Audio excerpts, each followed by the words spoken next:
Hey guys, BJ the Brave here, back with some more Shadowverse Worlds Beyond content, and today I've got something a little bit special for you guys. As you know, the game is, 10 days old, and everybody's learning right now. And I thought, look, I'm just turning my head towards Swordcraft, and I thought, wouldn't it be great if we went and got Urf, who actually got to the final of the Gauntlet tournament, the £1,000 tournament last weekend, to come on and give you guys a masterclass, not just a deck list, but an actual in-depth playbook on what his thinking is, how he goes about choosing the deck, some things to think about on ladder. So if you want to improve your game with Swordcraft, this is definitely the video for you. Urf, welcome to the channel, my friend, and thank you so much for doing this. Hi, I'm happy to be here. Thanks for having me. I was pretty happy when you gave a little bit of coverage to the deck list on your other video reviewing some of the top 8 winners, so I'm happy to be here. Playing this game comparatively to like other card games, it feels so interesting because some of the decks have so much depth when you really get into it, but on the surface it looks like it's like relatively easy, but because of the amount of reach some of the cards in this game provide, deck building and how you kind of think about your resources is so interesting. So I'm happy to be on, happy to talk about some of the decisions I made in deck list, and maybe some of the decisions you can make turn by turn on a mid-range deck. And despite it being a mid-range deck, this is one of the more complicated, the more nuanced decks I've ever played, so happy to be here. Man, I can't wait to jump in. And also, just to say, if anyone wants to go back and check out Genghis tournament, that is there on his Twitch channel. But your full name in the tournament was Seeking Urf, right? So if anybody's like looking for you, it was Seeking Urf. But honestly, I just want to say, like, your play in that tournament impressed me so much. I can remember just trying to predict the lines of play and then seeing what you actually played, not just with your Swordcraft, but obviously with your Cannon Portal deck, which I've also done a kind of learning video on. Go and check that out on my channel, guys, if you've not seen that. But I was just so impressed with your kind of like decision making and your navigation that I'm really looking forward to today. I'm really looking forward to breaking down and just getting inside your head a little bit about kind of like how you approach the game. So massively appreciate it. So talk to me a bit about before we'll get into the deck list in a minute, and then we're going to play some games, guys. But just talk to me a bit about mid-range Swordcraft. How have you found it? How do you look at this deck? What are some of the high-level things people should be thinking about with this deck?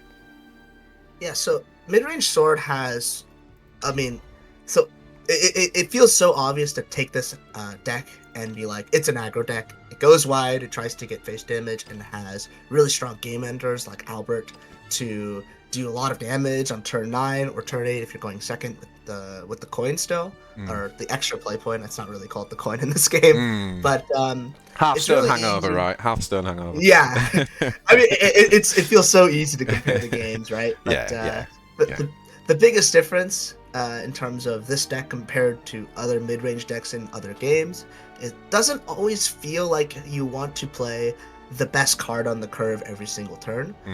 You have really strong cards like Amelia, Gino, and the 8-drop Amelia. They're similar names. I'm sure they're sisters. I actually don't know the lore of this game, but their names are Amalia so and Amelia, yeah. Yeah, exactly, right?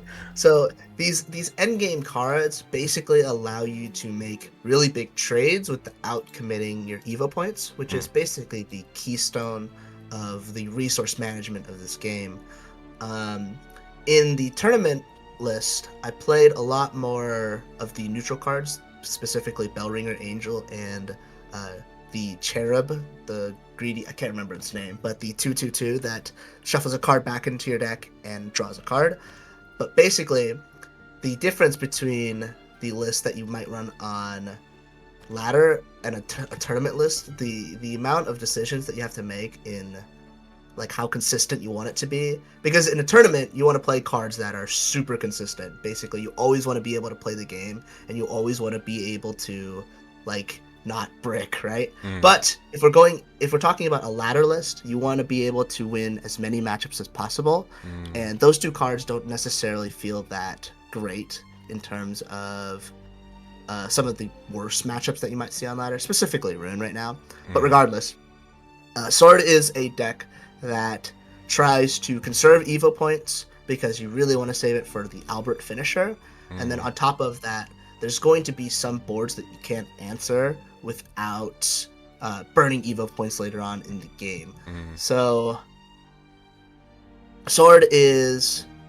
It's really strong in the sense that it's relatively consistent. It plays so much of that lower end, and Amelia definitely draws you more of your late game cards, depending on the list, because, for example, that 2-drop, this is a consideration that you have to make. The Royal Coachwoman, she's really good at being able to stick damage, but she's a 2-drop that you don't want to draw from the Amelia later on when you want to be drawing Alberts, Reginas, and your Amalias.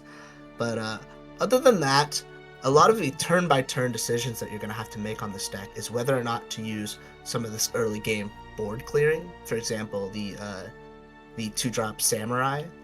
A lot of times you can clear something in order to get more damage, but the trade-off is you lose a really strong card in the late game. Another card is Valse. 5 damage to clear something now, or can you turn it into an ambush follower and get 4 guaranteed damage because they can't deal with it.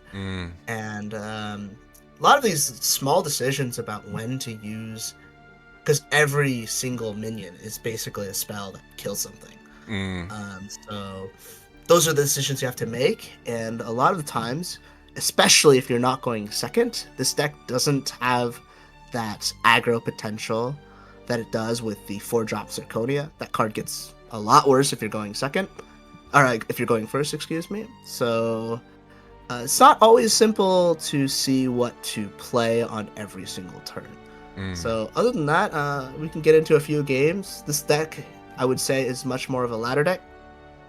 But if you were to bring it to a tournament, you have to really heavily consider what you're seeing more and kind of lean into that. For example, if it was if you expected like a lot of mirror matches and people to bring Sword, which this deck does not expect you to play against Sword and Ladder, you'd probably play more Apollo. Yeah. Because if you went first, the mirror sucks. Basically, the mirror does come down to whoever wins the coin flip and goes second. But other than that, we can get into a few games and maybe see if you have any more specific questions there. Yeah. Do you have any questions about that? Just a couple of things before we jump in. So I was going to ask you about the mulligan in a second, in terms of what cards people should be looking for. And then the other thing I was going to ask you is just in terms of matchups on ladder, which would you say are like, a couple of really good matchups for this deck and maybe one or two pretty challenging ones?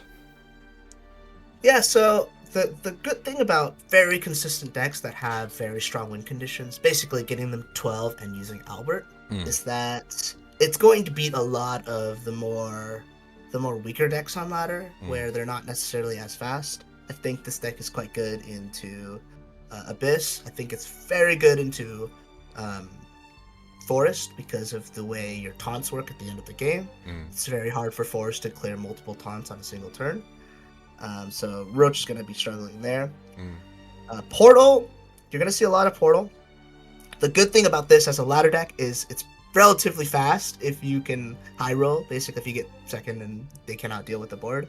However, the hybrid Portal, the one that plays both artifacts and a lot of puppet generation, can be quite tough to stick damage in. So depending on the Portal build, it can be rough, but it's definitely not horrible. And then the one class that you really don't want to see is Rune. Allegedly, I've seen people say that this matchup is good for Sword into Rune. The one thing I will say, though, is every time I play against a Rune, they go Anna Gray into Kuan, and that kind of is game-losing. So, depending on how high roll the Rune deck, that one can be quite tough. However, against everything else, it has a really strong... it makes a strong case to be winning, or at least very neutral. And for ladder decks, you want to be as fast as possible, especially with how deep the ladder system goes. Like it's a lot of games to get to master. So if you're planning on climbing, I'd recommend something relatively quicker, but that's going to come at the cost of some more worse matchups, I would say. All right, and in terms of the mulligan, because I'm curious about, we've, like you say, we've got quite a lot of early game cards. I'm curious, do you actually throw some of those away? Like you've already mentioned, Vals and Samurai being really good in the late game. I'd say a pretty similar thing for Hound of War, right? Getting that thing on 6 is amazing. But yeah, what would you generally, any tips for the mulligan? So you're basically for most matchups, your best 2 drops are going to be the Luminous Lance Troop and the Royal Coachwoman. The reasoning is they're relatively sticky, and they kind of set up your turn 3 and turn 4.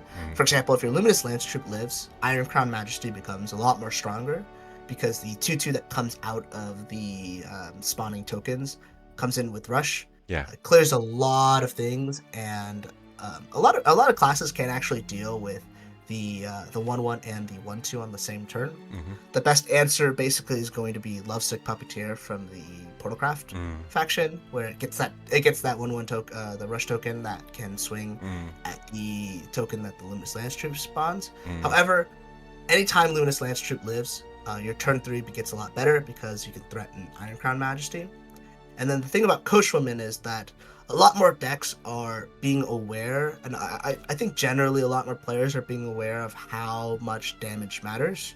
So they're playing cards that heal and early removal, and they're really valuing kill the board, don't let anything stick. The problem is Coachwoman is really sticky because AoEs cannot kill the second part of it. Yep. A lot of decks cannot just deal with that 1/1, and anything that sticks, especially when you're going second with Zirconia, ends up being a lot more scary. So the mulligan kind of changes in going second. Is you really want to see those early game cards like those 2 that I mentioned, and you really want to see a Zirconia. If you're going first, however, that kind of flips. A lot of times you're going to be conceding to the fact that the games are going late. So you do want to see an early curve just so that you're not taking a lot of damage. The biggest distinction between this deck versus other meta decks in the format is this deck has no form of healing. You can make an argument to run Olivia to kind of represent that, and that's not even that bad of a card, to be honest. But the mulligan is going to be try to get your 2-drops, try to get your 3-drops. But it kind of changes on depending on if you want Zirconia going first or going second, and if you're thinking about going into a late game grind match. For example, if you have 2/2, a 3-drop, and Amelia, the 6-drop, and you're going into a grind game, you're going to feel relatively confident because you can curve out into it and draw some of your top end with Gino and Amalia. But other than that, because of how much early game you run, the mulligan is not too bad because you'll generally see a playable hand no matter what. So then you can really focus on the cards that you want for specific matchups. And do you keep any of the late game units? Do you keep Amelia? Do you keep, or even Luminous Mages or Albert, Gino? Do you keep any of those or not? So I think in the tournament I kept a hand with one of the Amalias in a Portal matchup because of how important Amalia is. Because sometimes on the Orcus turn, they cannot out 5 bodies if they don't have an extra puppet. So I've super valued that, especially because I knew it was going to go into a grind game. But that was like a very specific situation where I know Portal really struggles on 8, and I really wanted to see that on turn 7 and turn 8.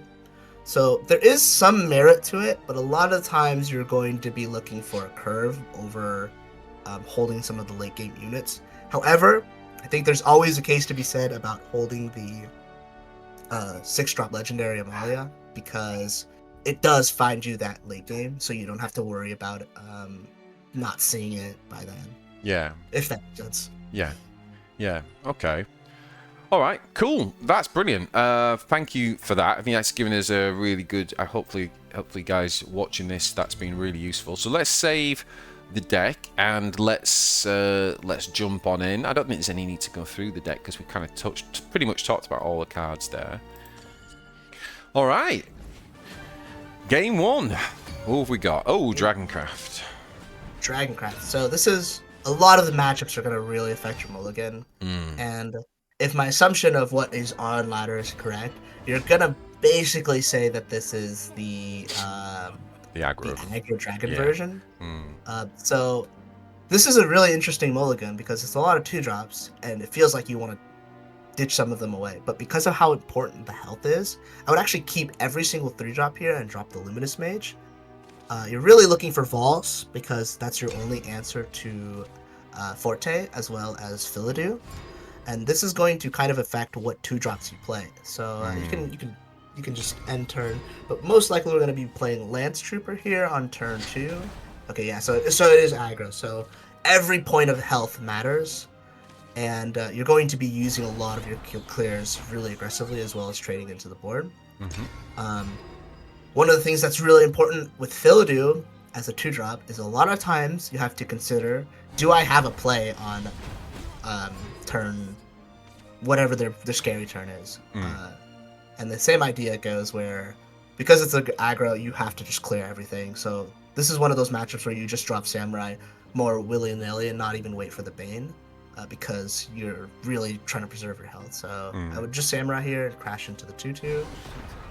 And send the Luminous Lance Trooper face.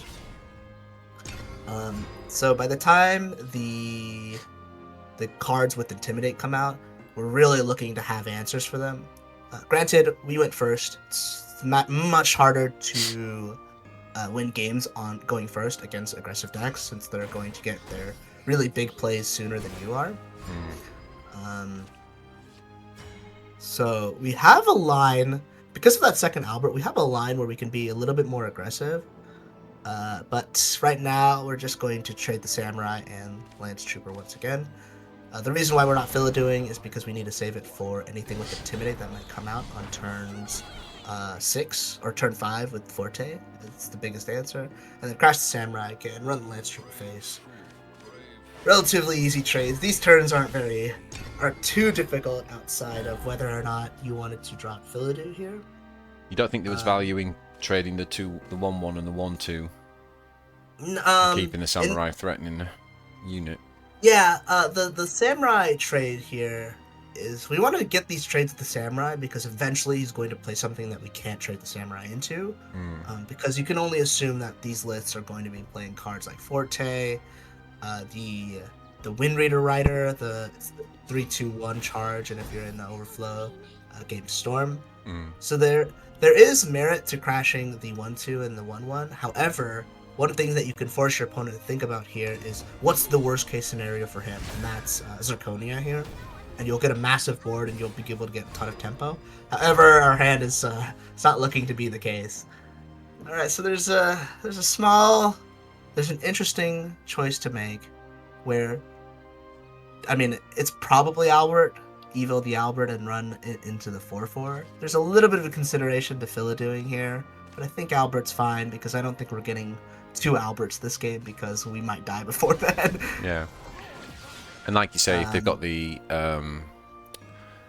not Indomitable, whatever that effect is.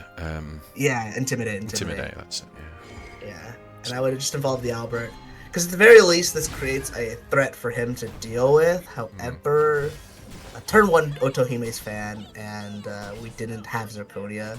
It's going to be relatively tough. I mean, this is one of the things where you want to try to, when you're playing against people, is to think about what the worst case scenario is. And for us, that's going to be coin into Forte and then run face, because the next turn he's going to coin Forte and go face and we'll die.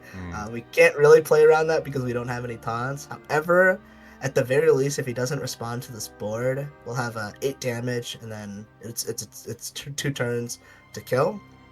However, if Dragon high rolls, I mean, he's got the coin. If he Forte's here, it's really pretty bad.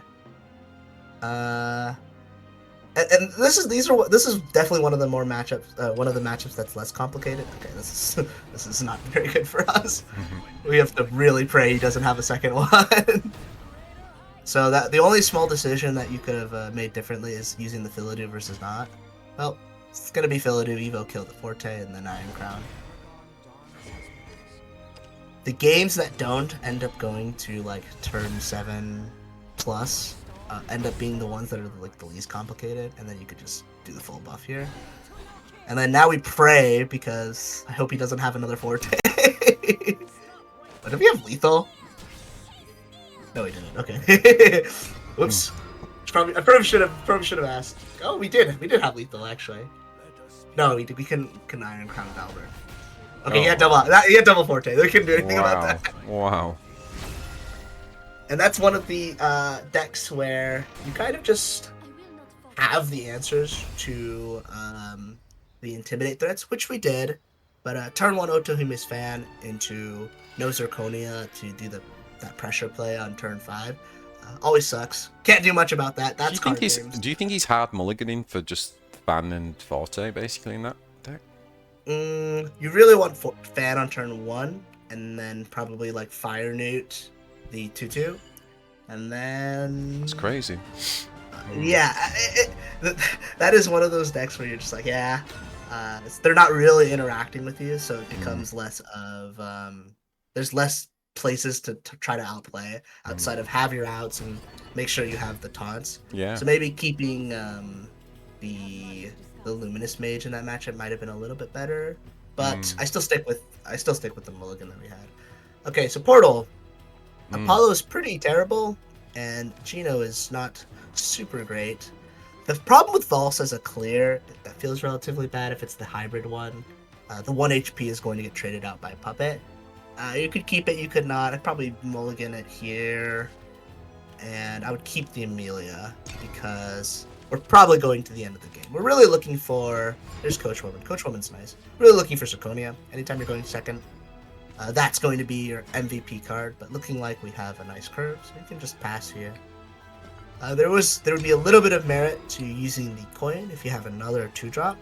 For example, if you have Lance Trooper plus the Coachwoman and then the Iron Crown. There's very big merit to coining out there, but that's not the case. I would just drop the Coachwoman and maybe try to absorb some of the puppets. The reason why we Coachwoman here versus Lance Trooper is we know he has a puppet in hand, so he can kill the 1/1, and then if he has spot removal or anything like that, the 2/1 puppet guy comes to mind, where he summons or gives you an enhanced puppet that can clear our Luminous Lance Trooper. A lot of this early game is just going to be him clearing and us trying to stick a board. Iron Crown Majesty is quite strong here. Basically, Iron Crown Majesty has this weird thing where you really want to use it as early as possible because you don't get too many chances for the allied buff effect because boards just don't stick in this game. So no. Luminous Lance Trooper, if you can ever save it to the end of the game, it feels quite good because it always has the chance of being an extra 2 swings with the Amalia at the very end of the game. Okay, so interesting choice to make here. So his turn 5, there's not too crazy turn 5s with pure Puppet Portal, which is looking like what he's playing. We're not going to get a chance to use this coin either with our hand unless we want to go straight into Amalia, which is something that we can do. He burned Apollo. Wow, this is a weird turn. We could Hounds next turn as well. We could double Lance Trooper now. I think double Lance Trooper is great. It does let us save our Evo point, because the other line is to Philidoo and kill the Apollo, but that doesn't feel super great either, because you don't get that good of a trade. So I agree with this, yeah. You can crash both of these 1/1s in. Throw them in. Yep, there's a consideration for maybe Lance Trooper plus Coin Hound, but I think we're going to end up coining the Amelia so we can double Amelia and get to our card draw as soon as possible. I get a bit confused with what actually gets the rush benefit from this card. When it says whenever an allied officer follower enters the field. I get a bit confused sometimes to what. Oh. What is that saying? Yeah. That's going to die, isn't it? Yeah, that's going to die. We do need to trade into the do we play out the 3 hounds? Yeah, this... it's 3 hounds. And then we kill that. He doesn't have that much tokens left either. Yeah, I actually do like that. You can coin out the hounds here. The other consideration is to Amalia and just play one of the hounds. But I don't think the turn 6 from Puppet Portal is that threatening, so I agree. So, to answer your question earlier, the officer keyword is basically any token generation. Right. So, the knights, the luminous mages, knights that come with it, the Iron Crown tokens, but none of the actual cards. Okay, that's the worst card we could have seen here, because it just perfectly trades into the Hounds and he doesn't have to burn anything. So we're definitely going into a grind game, and the issue with this, where we're gonna be at, is that he's gonna have Evo points and we're not. So hopefully we can get some stuff to stick. I think we're 100% Amelia here, and we'll see what our trade ends up being afterwards. A Samurai would be quite good here. Ooh, Zirconia. Okay, so one of the things that you can do is you can go to the little page thing on the left, right below it, that thing, and then hit played, and then cards played by opponent. So he has 5 puppets. He's made 3 from Puppet Theater, 1 enhanced puppet from. So this is how you can keep track of cards that they have left in their hand. So he has three cards from Puppet Theater. He has 1 enhanced puppet from. We're running out of time. Coin Zirconia Evo.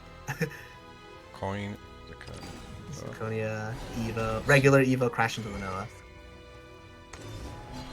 The reason why that was important is I just basically need to see how much puppets are left in his hand.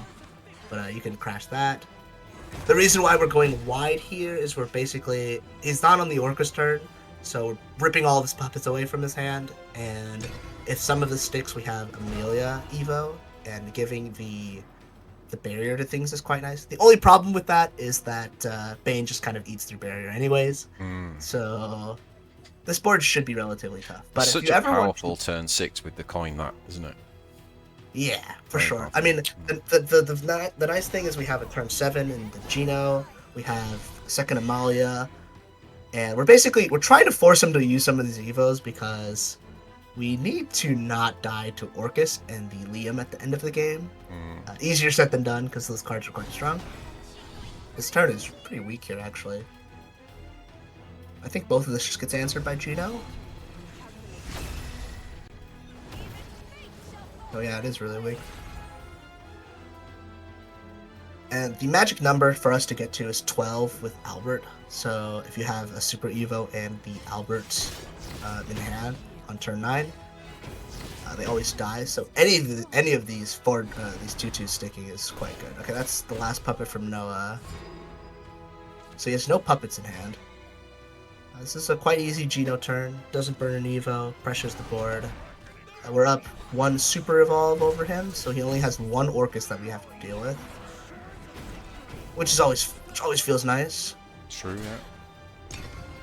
So going back to that listing earlier, if you ever need to count like the amount of artifact pieces, you just have to see, like, Puppet Theater generates 3 puppets, Noah generates 3. The Medical Great Assassin generates the enhanced puppet. But basically this, you can use some of the card history. I'm really glad they added this because you used to have to do this by like pen and paper back then. Yeah, definitely. No, it's really important, especially when once you reach the point where you really understand the matchups and what they're coming. Yeah, this can be the difference. He's used both Super Evos now. Okay, so let's see here. We have no rush thing. I think we have to draw one of our answers from the Amalia. We're looking for Vols. We're looking for the Samurai here, and that makes our trade super easy. Hopefully we get it. This is the scary part about running a lot more bad. Speaking of the bad things that can happen, that's definitely one of them. We have to get a little bit more creative with our clear here. Well, we can just Philadu to kill these 2, right? Philadu doesn't work because the Lloyd yeah. absorbs everything. However, we have Iron Crown buff and to double crash the Knights. So use the play Philadu's out first. Excuse me, the ordering is. So Philadu, Iron Crown to buff. Yeah. And then crash both the Knights into the Lloyd. Yeah. Now we can do the regular Evo the Philadu to kill the Orcus. Got it. And that was a little bit of a harder turn. So we can immediately see the downside of playing the Coachwoman, because that could have been Vals, that could have been the Samurai. However, we had just enough on the board to be able to clear it. So now the worst case scenario for us is 2 turn 10 Liams that Evo the puppets and they get the pings. We don't have the health for that, so we're really hoping he doesn't have 2 of those. It sucks because both of these games we haven't had like the super turbo nuts high roll. We have got quite a lot of ward, right? Yeah, we have a lot of ward, but if you think about the Liam damage, it's all burn, and this is one of the struggling points of Sword is that oh wow, he's playing Bullet from Beyond. Is that they don't have any healing, but we'll see if he has them or not. And now he's just doing the full clear. We're gonna drop probably the Luminous Mage and the Coach Woman at this point. At this point, you're really hoping for all of your late game. You can also check how much cards you have left by in the same tab. We have 2 Genos left, 3 Amalias left. Oh, hold on, thinking. That's interesting. You'll have no better turn. I mean, yes, small things. The only consideration is do you Albert here and do you not? I think the answer is yes, because we pressure him. Yeah, force him to use one of the Evos to clear Albert, won't it? Yeah, let's rip it. Well, also, so if he turned 10 Liams here to clear this, the wards aren't enough to stop a second Albert, and if we top deck the second Albert, we're looking really good. But yeah, since this is gonna burn an Evo, so at the very least, yeah, there's the Liam. Okay, if he has a second Liam, this is gonna really suck. or it won't matter if we top deck Albert. We have a little over 9% chance of top decking Albert here. Or a little under, actually. The artwork on the evolved Liam is so cool. Always leaving the taunts up. That's fine. Okay. No better turn to Amalia here. We need to try to grab a Balls here or a second Albert. Oh, there it is. Second Albert's good. That's lethal. That's lethal. Oh no, it's got ward up, right? Have these got ward? Yeah, he's got ward. He's got ward. Do we have a line to kill this? We do not. Philidoo kills 2. We don't have enough play points. I think you're gonna Luminous Mage and Super Evolve it. Super Evolve the Amalia. Excuse me. Just to give everything a barrier. And then you're gonna crash it into one of the puppets just to get the ping. You don't want to get the samurai. Samurai, I mean, it doesn't trade into anything well because they're all puppets. They're gonna die at the end of the turn. And we wanted False here to try to kill the 10-4, but now we have to stop the 10-4 from running face into us. If he has a second Liam, it's pretty bad. We just died a second Liam because he can just crash all his puppets into the 2/2s. Don't have it. One time. And that's the hard part about card games is despite knowing what might come next, like the worst case scenario is Liam, we can't particularly play around it. However, in the cases that we can, that's really what makes the difference in terms of like win rate overall. Like he doesn't instantly slammed it, so I'm assuming he doesn't have it. So I'm trying to think about what happened in this game. We didn't have Zirconia on turn 4. That always sucks. I think some of the clears in this game were a lot more interesting. Where we like that Iron Crown turn and the Philidoo turn. Oh wow, nice. Yo, that's great. I don't think you can clear this entire board. Risky kill 1. Kill 1. Needs another spot removal. That's another spot removal. Yeah, I'll kill another one. This is enough to clear the board. Or not clear the board, but not die to us in the following turn. So that is lethal, right? Is Albert just lethal here? Oh yeah, Albert's lethal. What am I talking about? Oh, he doesn't have enough to. Albert doing 6 damage without an Evo point is pretty crazy. I mean, we're probably gonna Albert to clear the board anyways. So, Luminous Mage for the win. Luminous Mage for the win. So that's one of the more interesting lines that you can take is any time that. So the mistake the Portal player made is that he burned a Super Evo on something that wasn't Orcus. You really want to be using all your Evos on Orcus, but the moment they don't have it, that line with the Luminous Mage and the Amalia becomes a lot more stronger. Yeah. So you can kind of think of matchups where it's good versus it's bad. That's one of them where it's not necessarily amazing, but if they don't have any Super Evos, it's quite hard for them to break the board. Same thing goes for Dragoncraft. We lost the coin flip. Dragon again. Dragon again. Let's see if we can get some redemption. Again, I would think I would dump this entire hand and look for Vols and early game. You could consider keeping the Luminous Mage, just to block the wards or to block the taunts, but lowers your chances of getting a curve yourself and pressuring them, which always feels bad because that means you're being more reactive than proactive. So yeah, I would dump this entire hand. We got one back in. Okay, not even bad. Not even bad. We got a lot of sticky things. Double Luminous Lance Troop is going to be a little bit stronger than the Coachwoman here. So you're just going to Lance Trooper. Reason being is it gets more damage, puts more pressure on, and complements the Zirconia a little bit better. Oh, hold on, let me think about that actually. So this is a little worse. Oh wow, he's just ripping Apollo.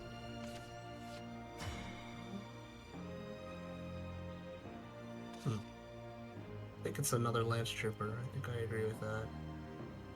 Yeah. You can crash both of these because you can play around the Dragon Newt that he might have in hand. Apollo, that's interesting. I wonder if that means that this is a late game dragon and not aggro dragon. So when we're going first, we can't Evo this turn, can we? No, that's why Zirconia is so much worse. Yeah. So, but you can set up a decent one with double Coachwoman here. That's true. That's pretty sticky. Yeah. Good luck clearing that. What's up? I was saying good luck clearing that board. Yeah. No way. This feels pretty nice behind a Zirconia too. Oh, we did have the second Apollo as well. Wow. So this is I'm pretty sure this is a more late game dragon deck. So our goal is to try to save our Super Evo points. Wow, he did clear the board. That's impressive. Oh my goodness. I think you can Luminous Mage since he doesn't have another Apollo. And then Evo the Lumi Mage. And crash into the 3/3. There are some, in different matchups, there's more reason to Evo the 2/2 Knight that comes out from this. That's one where you have to ask what is the next play that's going to come out. For example, there's some lines where like an AoE is coming, or where it's better to just crash and trade the Luminous Mage. What is he playing? Hold on. Marion. Oh, that's the thing that buffs the intimidate. Yeah. Well, he's kind of screwed here because you can just Vols.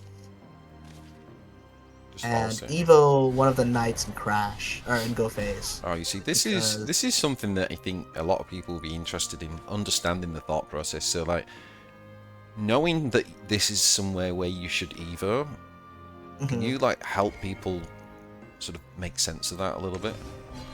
Sure. Why that's correct? He's by every means he's pretty behind. He burned both of his Evo points, so we know that. Even if we do go into a grind game, we're going to be ahead because even though we burn this Evo just for damage, it's fine. But it kind of gets changed by the fact that you have Albert in hand. You have a lot of reach right now, both on turn 9 and right now, because this Albert's 6 damage. And the reason why Evoing is really strong here is because you have a Vols that's sitting in stealth, so it's more guaranteed damage. And wow, look at okay. So we have so much damage in hand, so it's just gonna be Samurai and Albert, Super Evo the Albert, because we're able to clear all of his Super Evos, and we have so much damage in our hand. So burning your Super Evos for damage in this case feels a lot better because the road to the end of the game is obvious. We're going to kill him with Albert eventually, right? So in games where Wait, did I just you have obvious... What's up? I'm just like, did we just throw a lethal away? But we didn't because we had Rush, not Storm, right? Rush, not Storm. Correct. I don't think there's any other damage that we could have had. We have 3 damage plus 1 from the Zirconia ping if we super evoed her. There's merit to that if we are really wanting to go wide. But all of his evos were defensive, and we were still able to clear things without our evo. On top of the fact that we have a lot of damage, so you can just throw the Albert in the face. So super evoing for damage only if you know the road to the end of the game. It gets a little bit trickier with classes that have heal. For example, like Rune running the 3-mana spell that heals 4, or Portal being able to access the 5/3/5 that heals the mech. So sometimes it's good, but we know that Dragon generally won't have too much heal. Yeah. He has Olivia, he has the Golden Note Melody, which heals 2, but by that point, we have so much of the board and double Albert in hand, or one of the Alberts in hand, that it feels much better because, I mean, for example, let's say that we lose the board and we weren't able to clear his stuff without our Super Evo. That's fine because we can save a Super Evo for the Albert later, getting them to, like I said earlier, 12 HP. It's a really important breakpoint. So if your Evo is not wasting you too much time in tempo, and it sets up for lethal in the future, then it's a good Evo. A little bit more nuanced than that, depends on the matchup, obviously, but in that case, be aggressive when you have a way to kill them because of that aggression. So it's really sensing, and I suppose it's going to be a difficult one for people to master this because it is judgment, isn't it? But it is really sensing where you have got that short-term path to victory, right? And seeing that this is an opportunity to really go on the front foot and be the beatdown. Yeah, a very interesting game. That was a good one to. To showcase, really. Let's see what we get next. So now we got Dragoncraft again. A lot of Dragoncraft today on Ladder. Not sure what's going on, but hey, people really taking the advice of play a fast deck. Oh my god. We have 1 loss and 1 win. Although the loss was pretty he pretty much had the bee's knees, didn't he? Yeah. So we don't want Amalia. No. We probably do want all that, right? Because Philadu's there for the Intimidates. We've obviously got the Sticky. Keep that. I think I agree, for sure. Yeah. Once again, going first. Oh man, can't win a coin flip today, can't we? You think going second's generally just better in Worlds Beyond? I'm beginning to think so. Yeah. There's never been a class where I'm happy that I'm going second or first. Rather, little dragon man. Here we go. I think we're just gonna try to Luminous Lance Trooper and crash. If he didn't have a play this turn, I actually think, from experiencing it last game, that maybe Coachwoman is a little bit stronger on turn 2 because the Fire Lizard can't straight up kill it. There's a small thought there. Okay, well he's going the aggro route, so we're just gonna Iron Crown Majesty and try to pressure some damage going face soon. Can't really deal with this 1/1. No. This is where Apollo feels better into this matchup specifically because you know they're going to have things with Intimidate, especially this Dragon Nanny pinging you for 1 damage every turn. And there's Otohime's Bodyguard coming. Oh, he trades. Wow, that's surprising. Okay. Wow, this turn's hard. So you can stop 1 damage going to you from the Dragonite by burning the Vaults here. However, it does mess with our curve just a little bit too much for me to like that. Because we can also put the pressure on since we have Albert. So I think I would Philidu and Royal Coachwoman. We can burn one of them right now because we have a second one in hand. And it just plays a little bit better on curve and, again, threatens the Zirconia turn. The only thing I was considering is that next turn is he's got 4 player points next, so that's when he can play the thing that does the buff. You know, this card that buffs the unit by 2, so it would buff this. Whereas if we actually took that out, you save some health for sure. There's we have a weird balancing act in our hand because we also have Albert, so we have reach of our own, as well as ways to. At the very least, if he does play that, we have spot removal for it. Okay, he's opting to go for the Draconic Berserker. And I agree with you. I don't even think that's a bad conclusion to come to, because there is and now I'm consideration about wishing it even more, right? Because we would have cleared that with this down, and then this turn would have been freed up to do the Philidoo. Yeah. It's worked out Well, weirdly. we have Sniper into our own Philidoo to kill the 1/1 now. If he Fortes here, it's a little awkward, but we have the second Vals, so we can clear that without having to worry too much. Burning one of them here, and then Philidoo and Evo. Oh yeah, so it works. It still works the same anyway, doesn't it? Yeah. Yes, it still works the same. Yeah. It was the difference between 1 health from us and 1 health from the opponent. Being aggressive here, I do like just a little bit more because we have Albert in hand. No taunts is kind of scary, so there might be more merit to playing Reward. And these are the diverging lines that are kind of hard, and this is why I think genuinely the mid-range decks are so interesting, because you have to make those decisions so frequently. Like that line that you were talking about is a very common, like, a decision-making point of how much do I care about this thing right now versus advancing your own game plan, because we have the Albert, we have a way to deal more damage. Okay, let's see here. So do we just trade this into here and then valse this and hiding? I think The Geno setup. I think so. Yeah, I think so. Yeah, I think that's good. The only other consideration was using the Samurai and the Vals to clear, and then evoing the Coachwoman to face, so he would be at 13, which doesn't necessarily set us up for Albert, so I like that. I like that just a little less. The sad part about burning Vals to clear here is his Forte turn gets a lot weirder for us. Oh, I see, yeah, Forte. Yeah. So maybe there's merit to holding the Sniper there, but looking like we avoided the worst case scenario. So the other line would be to crash the Samurai in and Evo our Coachwoman to clear. That's the other line.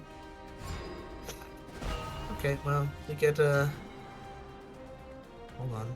There's a merit to Zirconia here. I think the merit to Zirconia is quite good, so I think you should. Samurai first to clear the 5/5, because this is going to die no matter what. And then you can Zirconia, and Eva crashes into the Philidoo, and this creates a lot of pressure for him to clear our board.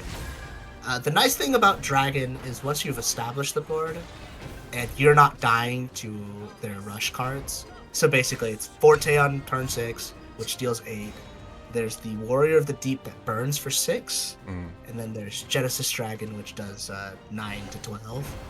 But once you get this board, he basically has to respond to the board or do damage. Yeah. In this case, he's responding to the board because he dies, but we have a nice little lethal with Albert before turn 9. Yeah. And that was the difference between Genoing there and... Oh, don't Geno here. Don't. You have Albert for game. Oh, is it lethal? Am I missing it? Yeah. Don't worry. Well, we're getting a lot of aggro Dragon, aren't we? yeah, it's popular tonight. Yeah. You get to pick what what aggro Dragon game you want to show. Or you can show them all. We'll show them all. Sure. I mean, it's kind of been interesting, right? Because they've been 3 very different games, I think. Like, very different games. And actually, the points you're making about, well, if they draw this, or if they haven't drawn this, I think the games have also shown that. Obviously, the first game, they drew the absolute nuts. Yeah, they've been very different games. Don't forget to drop the stream when you can. Oh, no. Oh, it's all Dragon tonight, boys. Oh, can you drop a stream? I need to share, don't you? I don't know. Yes, of course. Okay.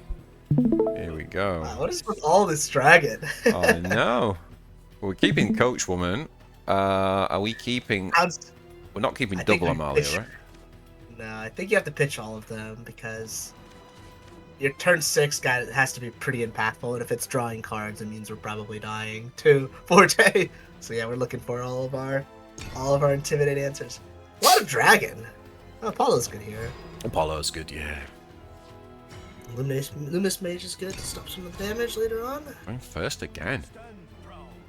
Oh, thank God! I didn't want to play more dragon. What is going? These games. What is going on? Like, we get sword, the game crashes, we get dragon, our opponent quits turn 1. Can we play a game of Shadowverse Worlds Beyond? No. There's a glitch in the Shadowverse. Alright, here we go. Come on now. We're gonna get like... I'm surprised we haven't seen an artifact portal yet. There we go. That'd be, There we go. Your wish is my command. So it's kind of difficult because we're basically guessing between the 3 versions, but we can. And then Luminous Mage is probably gone. Small consideration to keep Amalia. If this was tournament, I might, only because I would be hoping it's artifact, but you could probably just send that to the grave. It's fine. A lot of our games have been ending early too in this current pool of players we've been playing. Just a lot of really quick ones. Oh, we got it back anyways. Yep. And that's the problem when you keep it and then you end up with 2 of them. yeah, exactly. Oh, it's artifact. Okay. So against artifact, the turn 7 to 8 is really, really important. We're going second, so we're basically conceding to the fact that this is going to be a grind game. You can fill do pretty. Yeah, it's definitely a fill do. And then, if he plays a 2-drop, there's consideration to Samurai it or Iron Crown. Oh wow! Just going to trade. Okay, that doesn't feel too bad for us. I can get a nice Iron Crown going. It's never Samurai here. Although we do want to preserve HP in this matchup, it just doesn't feel great to Samurai a 1/1. So I think I would Iron Crown here. So the main HP that you're trying to stay above is 13 because a super evolved mech deals 13. However, it's not the easiest because they're going to be sending Orcus damage to your face. That never feels great. And hopefully our turn 4 draws. Maybe a Valse here. Valse would be great. Oh. Honestly, Sick. I need your kind of luck, my friend. I need your kind of luck. just say what you want. Just keep telling the game what you want. It'll just give it you. I mean, we still had a trade. It just was a lot worse of one. We would drop one of the Samurais and crash our 2/1 and our 2/2 into it. But in this case, this lets you. If we say we had drawn like an Amalia there, then so would you just put the Samurai in and then just float 2 player points basically? Yeah, you'd float 2 play points. There's. Oh, wow. Oh, he's doing what I'm doing. He's doing what you did, yeah. The heck? What were you saying? I think you were... I need to ask you about that play as well. I know it's a totally different. Oh, sure. But no, I mean, one of the things I'm real sort of finding with this game is that, in comparison with other similar CCGs, it seems often like a waste of time just proactively building a board. You know, like playing out things. I guess we just don't need to play out. We just drop. Oh no. You want to crash the Valse first because of board space into the 1/5, and then Luminous Mage, and then Evo the Luminous Mage. The reason we didn't have board space for all that. Of course. But yeah, you're totally right. I think you would crash into the 1/1 here. Oh, hold on. There's merit to both. Yeah. Yeah, like in other games, especially a card like Samurai, which is clearly made for trading, but if you're playing a tempo game, it would be correct to still play that out on the board and be ahead. But it just feels like, I think it's just because of the Evo mechanic, it's just, you often are just giving your opponent, you're just throwing away value. You're not actually getting ahead on board, right? Like Anangria, right? Yeah. If you are suspecting a card like that, there's just no point developing a 2/2. Like, it's just... No, you're absolutely right, and I hope one of the bigger takeaways that people might get from this is that you have to really consider a lot of your cards as, is this more valuable in my hand versus is this more valuable being played? And in some cases, the answer is yes, right? But this next turn, if we don't have a turn 6, we're not playing any of these samurais because we need it to kill some of the more important things in that we're going against. Wow, it doesn't have the trade. Wow. Crazy thing is, we don't have anything. Yeah, we don't have anything either. So the consideration to Evo here, I don't think you do just yet. 8. Because we still send 10 or set him to 10 by not Evoing. And that's Albert range already, so it doesn't feel that necessary, and I think we're gonna pass. Such a shame we can't punish that though, right? Like an Yeah. Amelia or something would have been great, right? Like a Yeah, for sure. It's fine though because we have 4 cards in hand that are trade machines. Actually, we have 6 cards in hands that trade against literally anything he plays, which has to feel a little bit good. Can't imagine what his hand is here. So guys, I hope you paid attention to what Urf just said, because it was a really important thing. Is the card more valuable in your hand versus in, I think he said in your hand versus on the table. I think he said something like that, didn't you? Yeah. And that is so characterizing this game, right? This game is, it's not as straightforward as like a Hearthstone sort of tempo to gain advantage. Like this whole Evo, Super Evo mechanic, it feels more like the cards are very much tools, and it's about trying to match the tool to the job, right? As opposed to the stats of the tool and using that to manipulate tempo. Not always, but it does feel... Anyway, sorry, back to the game. Given the strange play point, do we just hit with a... Do we just go... Gino here. Just Gino, right? Yeah. Yeah, push damage. Hopefully we can force out the Orcus here so he doesn't have Evo points for later on with his mech. If he burns the coin here, this is really good, because it means we delay the mech turn by 1 as well as we have Albert in hand for turn 9. But after this game, I feel like we could go over that just a little bit more. And you were saying something about 7, was it turn 7 and 8 being really important? Yeah, turn 7 and 8 are really important. So with this deck, this is the first time we've actually gotten to the late game, basically, is we can save every single Evo here to like clear, right? So Amalia can clear, Gino can clear without Evo, and the important thing is that how you burn your Evo points is really important. For example, the best play that he has, because oh wow, stream's light. Okay, that's totally fine. So his turn 8 is basically Orcus or Bust. That's his absolute best turn 8.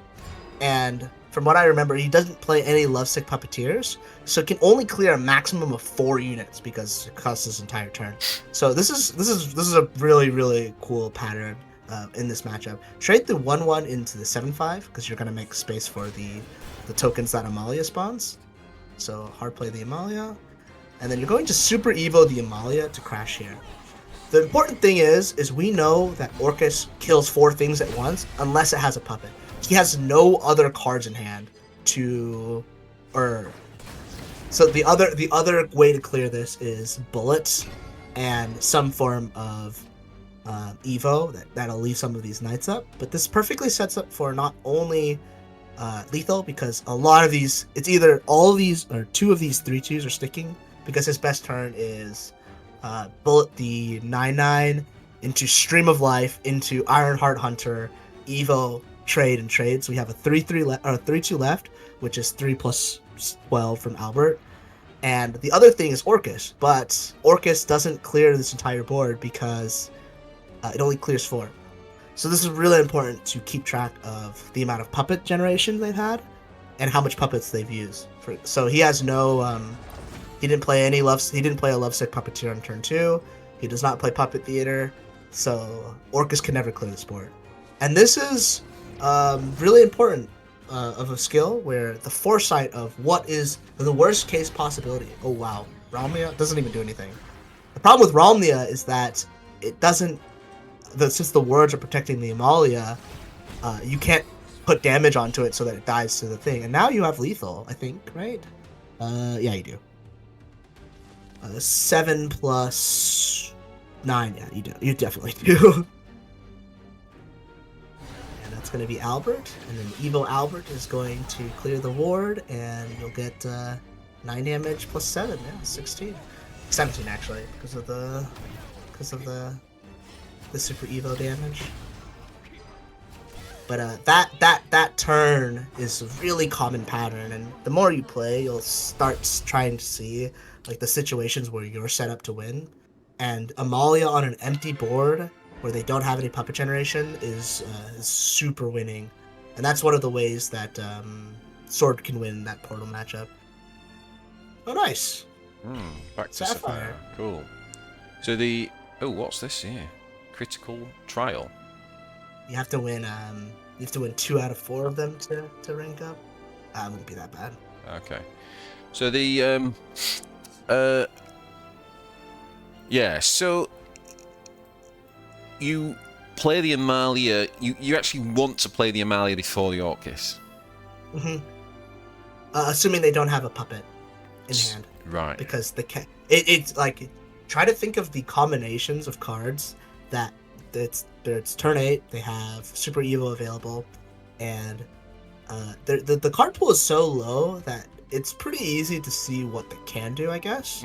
So what are the combination of things that break that board?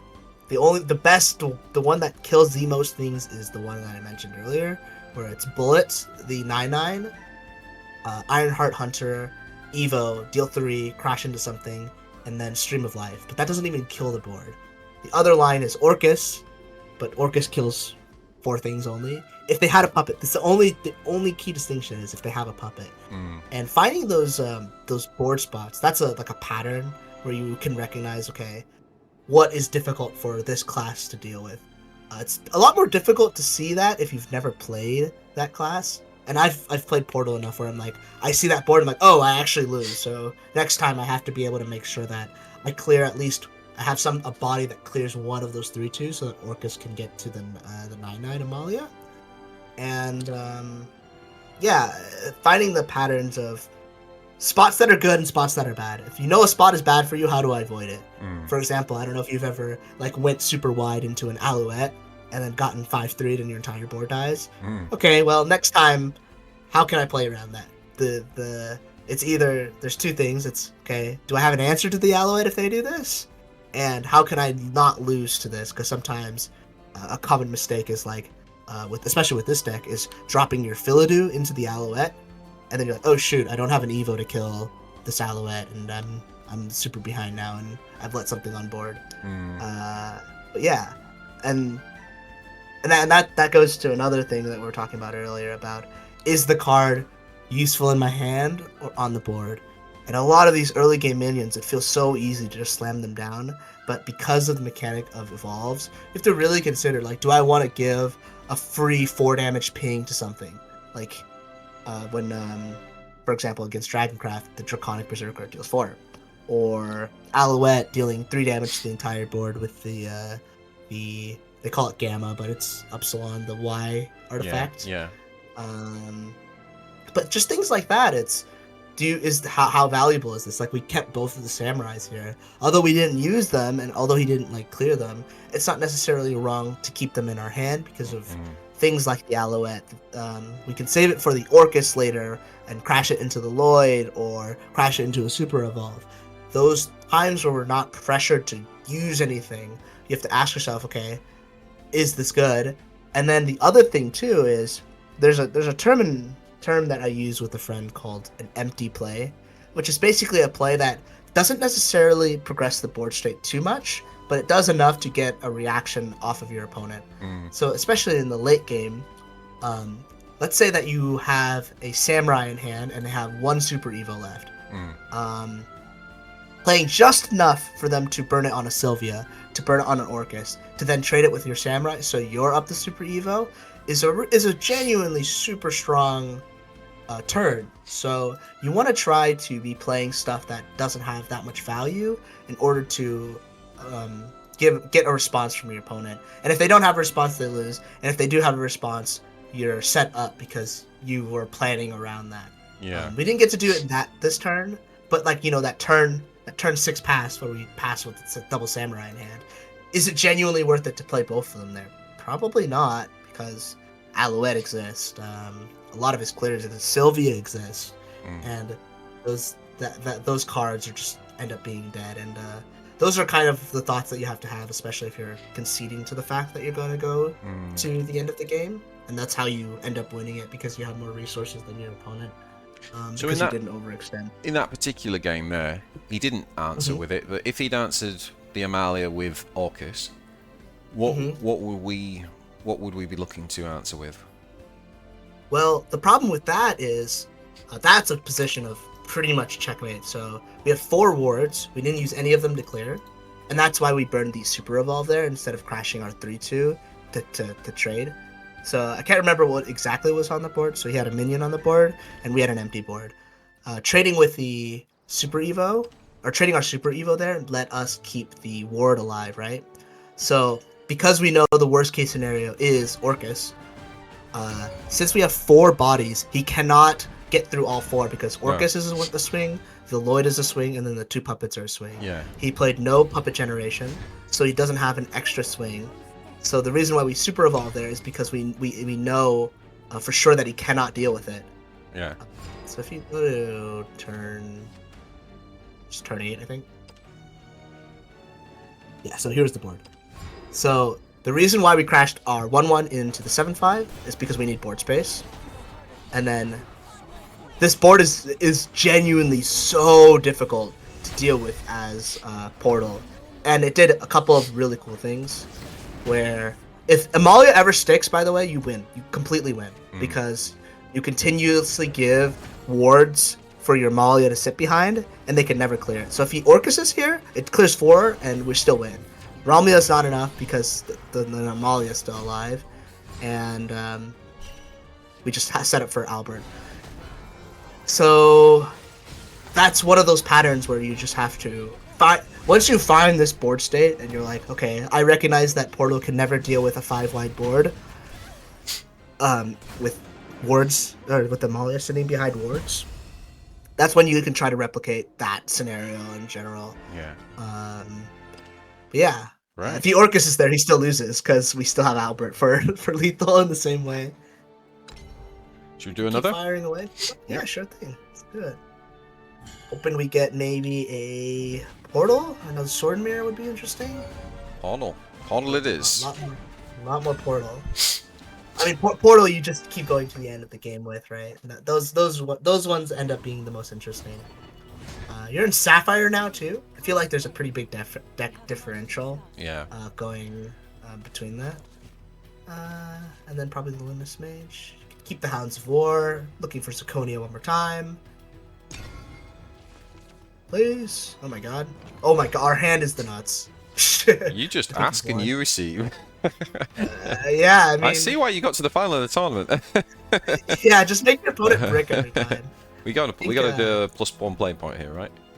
Yes, and then I think you coach woman here because Portal has a way to deal with the 1/1 a little bit easier. So, yeah, if you just ask, it'll be nice to you.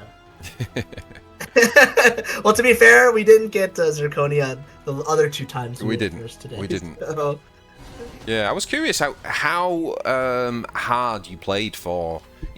How sort of hard did you play for the Zirconia in your mulligan? But I don't think we've been too over the top. Like, we don't just throw early game cards away for it, do we? No.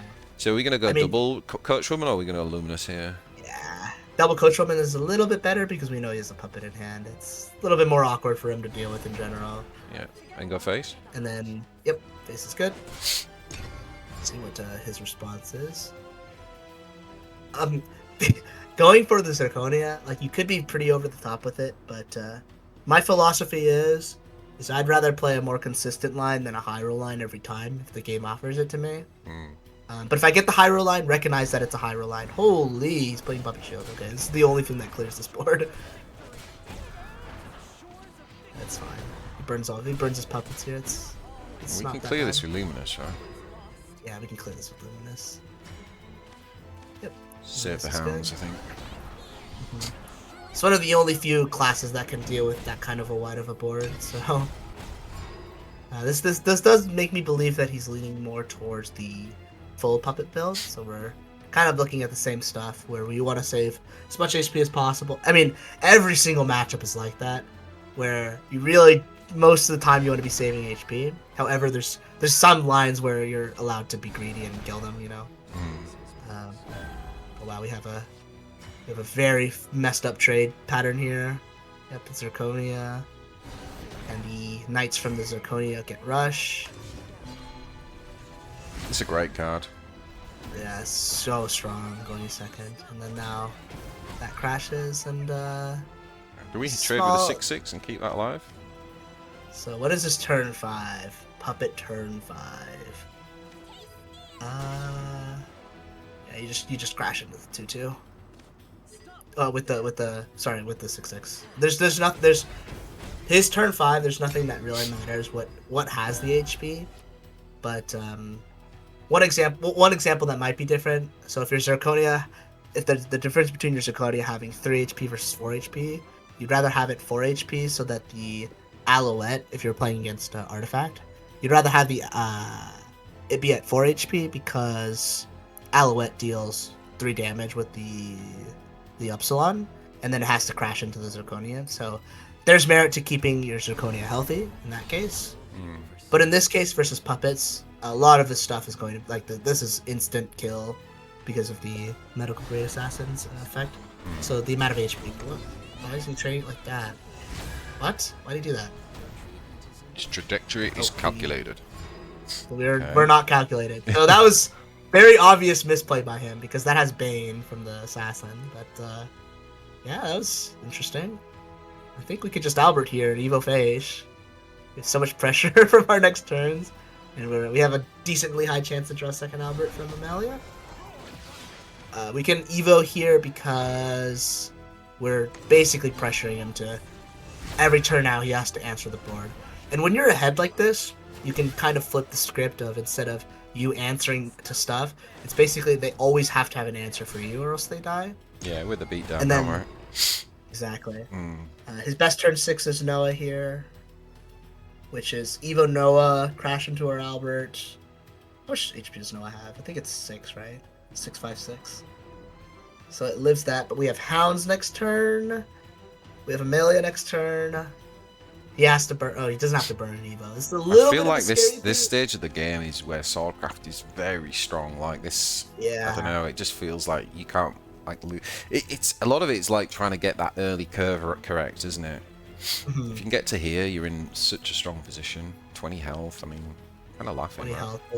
Yeah, and that's the merit of always trying to play around a consistent line versus a high rule line is as long as you can play the game, the cards at this stage of the game are just so strong for you that as long as you can get here, it's totally fine. Well, you have another pretty nasty turn where it's really hard for him to deal with. If you Amalia and Iron Crown, it's most likely that's not going to happen. We can pause if we see a Valse, which I don't think we need to. I think Iron Crown is better here. Because he's not on turn 8, the barrier is much more annoying to deal with here. So you're going to Iron Crown here. And some of the Knights. And Super Evil the Amalia. We are behind in terms of Evo points, but his reactionary Evo is much harder because of the barrier. And we can just run... And we're putting a lot of pressure again. We have another Amalia, so another chance to Albert. I think this is a line I need to be getting my head around and playing more, right? Because this, like you say, this makes answering the board very difficult, and it's often you often forget because obviously Amalia costs the 6 up front, but actually she's really only costing the 3. So it's remembering you're going to have 3 play points to play afterwards, right? It's especially if you're new to the game. It's just it's just a weird thing to get your head around.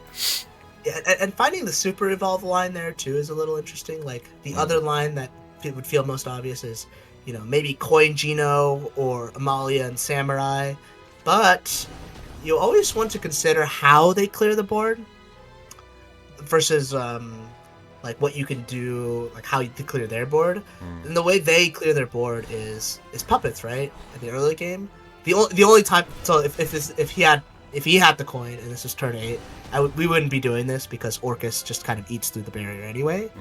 But in this case, he's gonna have a really hard time dealing with this board. That barrier, those barriers are just killing him, aren't they? Yeah. He has Bane, so he's misplaying a lot too, which doesn't help his clearing state. He didn't need to double crash in the barrier. Bane kills things no matter what, so for anyone that doesn't know. Oh man, that's a very weak turn from him. I think we're really looking to draw Albert here.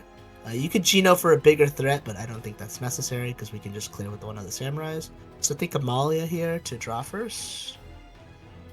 And then dropping a samurai. Yeah, you could just samurai the 5/5. And then just run face. Do we want to get... We're not going to Super Evo here, are we? No, because this is the turn where he's going to Orcus, you know? Yeah. So the barrier matters a lot less. You could just double crash these. We do need to count how much puppet he has because we have the same... you can take the time to look at the log real quick, if you don't mind. And then let's count together and then played. Cards played by opponent. So he has 1 puppet played. He generated 1 from Lovestruck Puppeteer. He generated 2 enhanced puppets from Metal Grid Assassin. And then he has Sylvia. So he has no puppets in hand. Obviously, you can keep track of this proactively, but you can end the turn now. The reason why we're doing this is because on this Orcus turn, same idea. If you don't have an extra puppet in hand with Amalia, you cannot clear the Amalia turn. And Which makes me wonder then, was there an argument for using the extra player point and just putting the Hound out? Like, was that along that line of logic? You can't clear the board, right? So would that have actually made? Would that have been an example of a tempo play where it would? Yeah. So playing Hounds there versus the Amalia, you kind of have to ask yourself. No. Sorry, I meant at the end of that turn. If you look, we've got 2 player points left. Oh, so we add the extra player point and just put the one hound down to foot because we know if he orcuses because of the barrier, which he's doing, right? So we would have 2 units left up, right?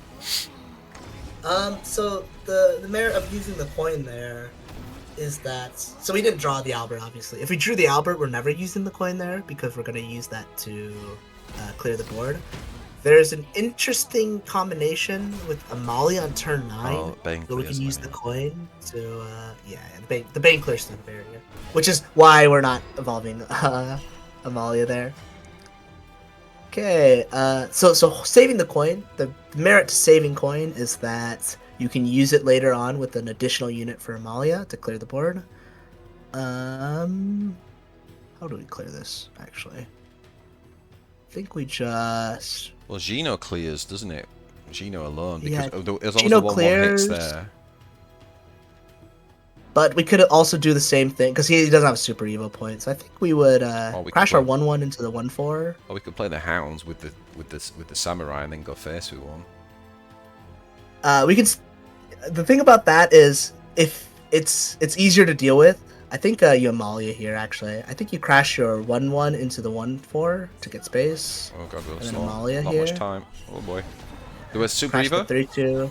Yeah, you're gonna Super Evo, crash one of these guys into the Lloyd, and then crash your Amalia into the 8/8. The reason why I like this a little bit better is because it's harder to deal with.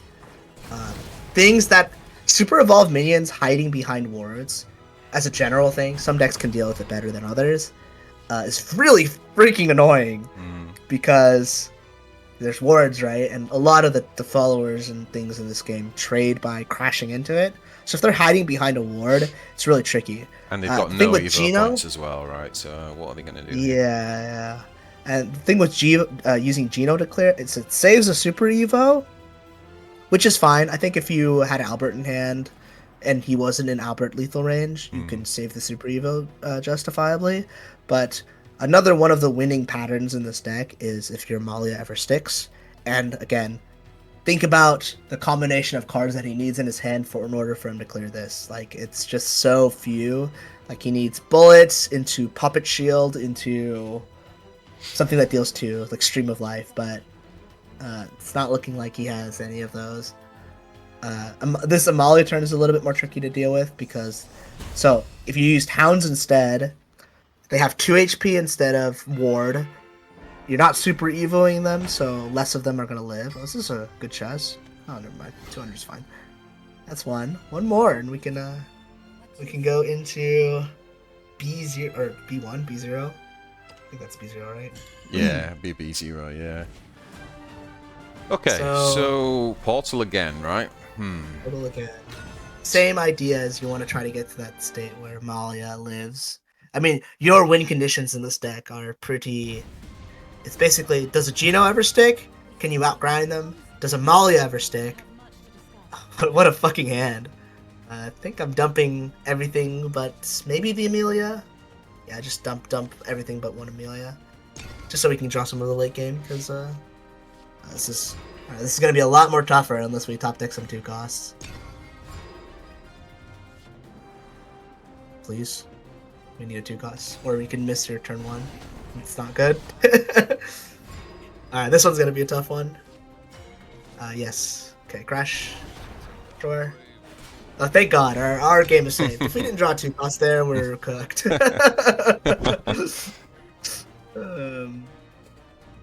it's funny, funny how badly it can snowball. Right, missing 1 turn in the early game is just 4 damage to 8, 4 to 8 damage, and we just die to Orcus. Wow. Thinking about Vols or Hound or Iron Crown. He has a puppet in hand, so it feels a little bit worse. Thing is, you've got the Amalia Iron Crown combo in hand again that we did last time, didn't we? I think you Vols and snipe this and make him burn the puppet in hand. This sucks a little bit, but Hound has a little bit more inherent value if we go to turn 4 or turn 6. Excuse me. Also, that trading pattern where Orcus, if it doesn't have a puppet, cannot break into the Amalia turn. So I really like it when I can rip Amalia's or puppets out of their hand. That's just something that I enjoy. Not entirely sure it's correct. I think we're gonna Hound this too. Hound. Yeah. Yeah. I mean, the other play is to hard play Zirconia, but I don't really like taking the idea of taking 5 damage in this matchup.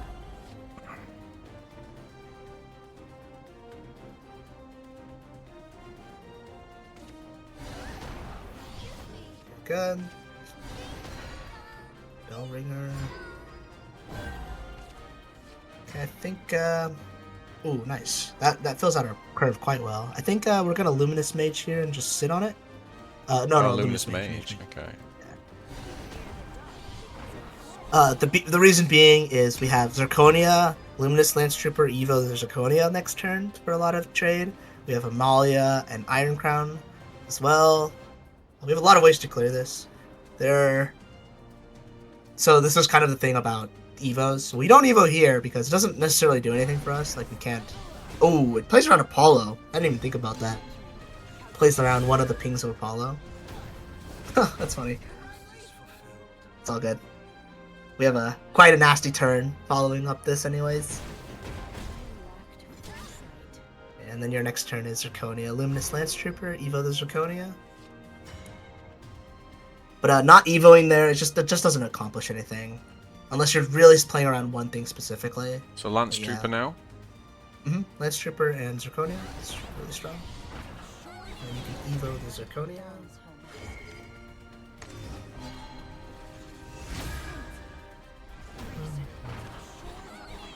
Now all these guys can crash. Still kill that, right? Yeah. Never leave. Try never to leave anything on the board. The only small thing that really sucks is we play into the enhanced puppet that he has from the Puppet Lancer, but it's fine. So he's got 1 puppet in hand at the minute, right? Yeah, 1 puppet. He has the enhanced one, the 3/3. Right. And I think that's it, right? I mean, if we're ever unsure, you can always look at the log. I really do recommend doing that frequently. Okay, now he's got 3 really normal powerful. ones. Yeah, 3 normal ones, and they all deal 2 damage. That's one. So Having he's him up burn 2-0. this is nice, so he doesn't do it on the Orcus turn and burn us for 1 billion. God, yeah. No, we're into Orcus is terrifying. And he can actually Orcus next turn, right? Yep, he can Orcus next turn. So the Malia Super Evo now is a lot worse because of the Bane that comes with it.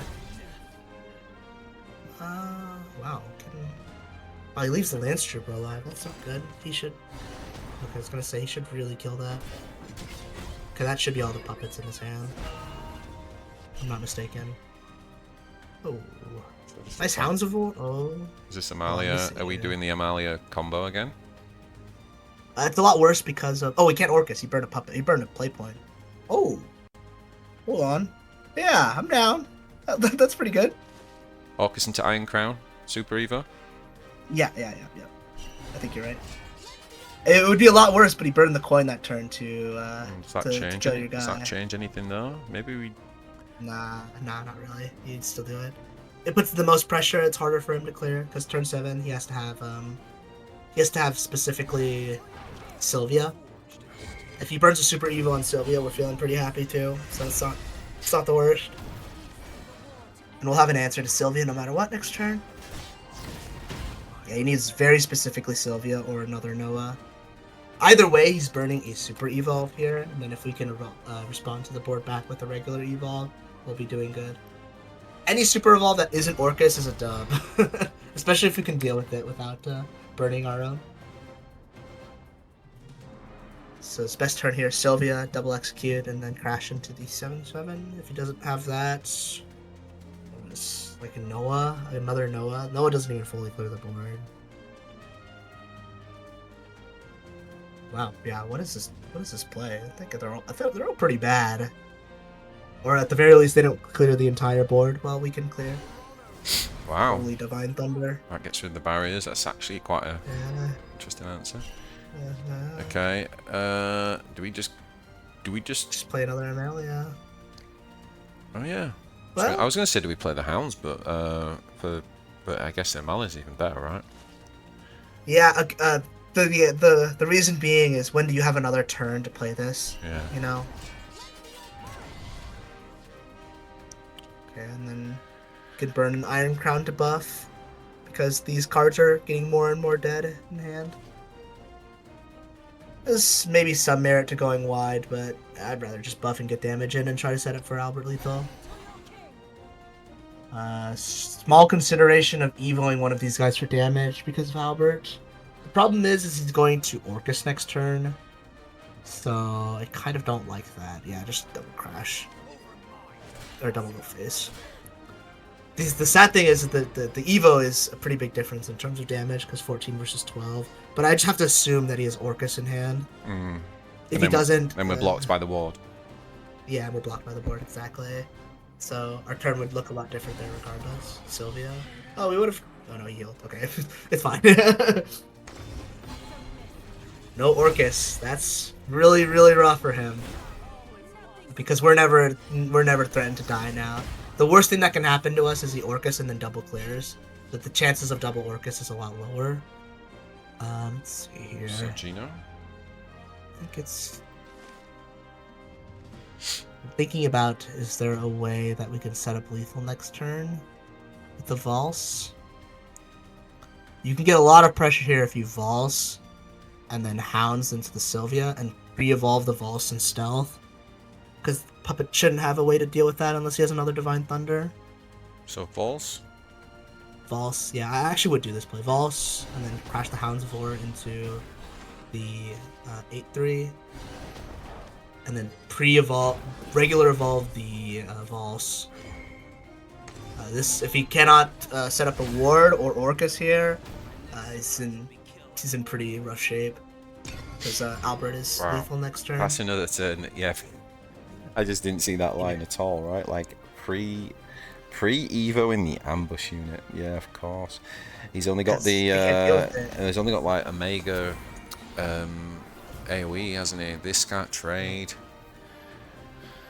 He does have the Orcus, so he does avoid certain death. We did force him to have it too, so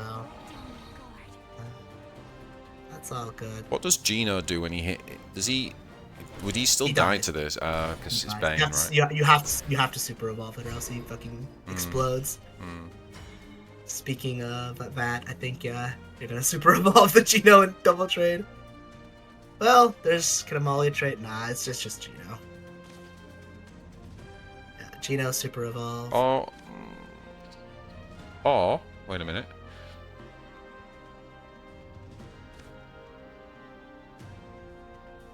You could the reason why I would choose Gino over the other ones is we have another nasty trade pattern with Amalia and the Lance Trooper, and he doesn't have any super evolves left, so we can burn our last one here to get something super threatening out.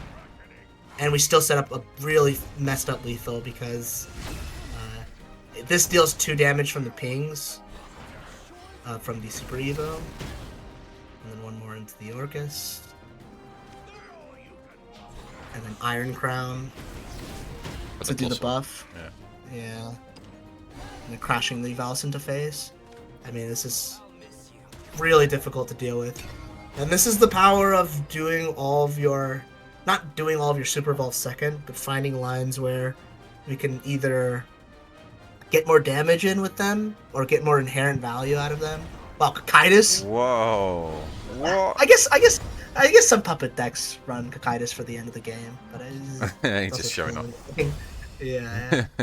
So that other turn where Armelia was at, and he had to use the Sylvia, any super evolve. I mean, again, any super evolve that isn't on Orcus makes it so that all the pressure is off on you because they don't have any more reach. Just more efficient super evols. They had that one turn where he Apollo'd and evo'd. That one feels really bad because Apollo doesn't do anything afterwards. Like, it doesn't put the pressure on. So we're able to second Evo second last.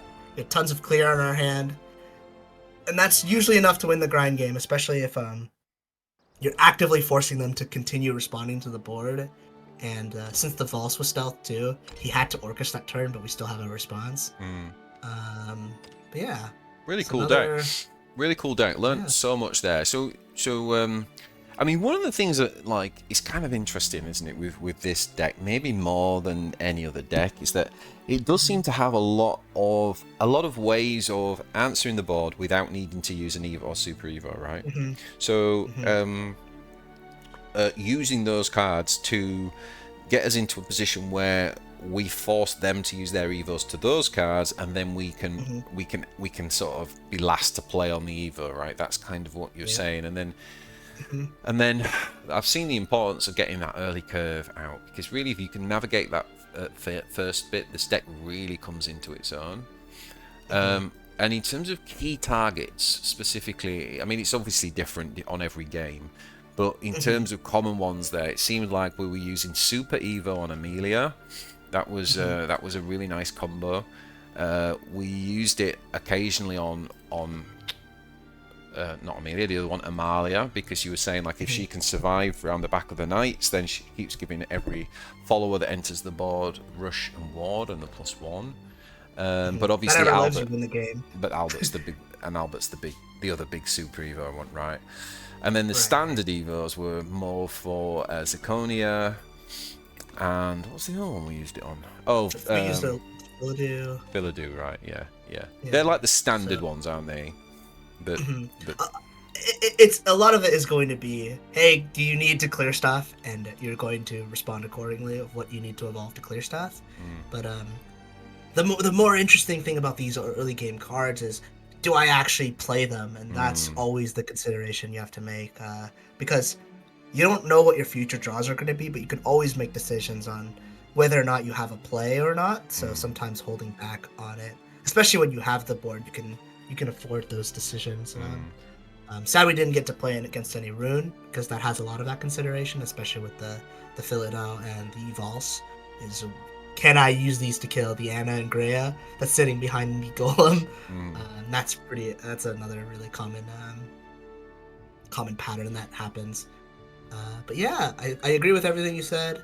Basically, the Amelia, the 6-drop, has some